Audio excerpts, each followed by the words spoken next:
ओम नमः शिवाय।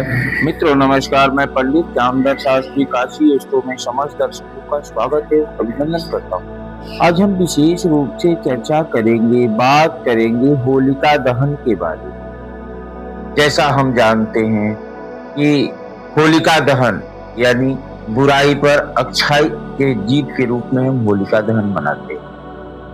होलिका दहन कब है, इस पर हम चर्चा करेंगे। सर्वप्रथम जानते हैं होलिका दहन के पीछे पौराणिक मान्यता क्या है, इस पर हम चर्चा करेंगे। उससे पहले हम बात करते हैं कि होलिका दहन कब मनाया जाए। फाल्गुन मास के शुक्ल पक्ष के चतुर्दशी तिथि को होलिका दहन मनाया जाता है, जो इस वर्ष 2 तारीख और 3 तारीख यानी भद्रा होने के कारण 2 तारीख को सोमवार को देर रात्रि यानी 4:56 पर 5:18 से 4:56 तक भद्रा है सायंकाल से। अतः भद्रा में होलिका दहन नहीं किया जा सकता, इसलिए 2 और 3 के रात्रि यानी 3 के भोर में 4:56 के बाद होलिका दहन किया जाएगा। इसके पीछे क्या है पौराणिक महत्व, क्या है मान्यता, उस पर हम बात करते हैं।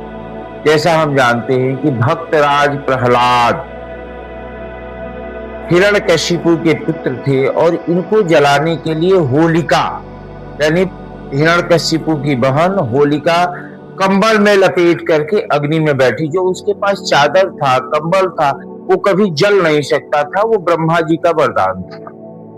बैठी उसी समय वायु चला, वायु वेग से, और वो कंबल उड़ गया और भगवान विष्णु के प्रताप से, प्रभाव से प्रहलाद बच गए और होलिका जल गई।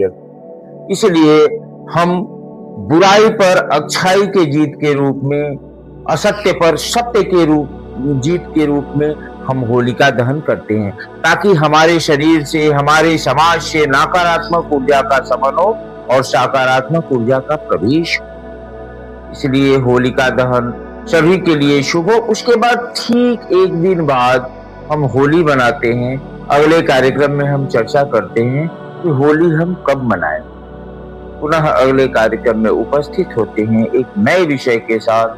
तब तक के लिए हर हर महादेव।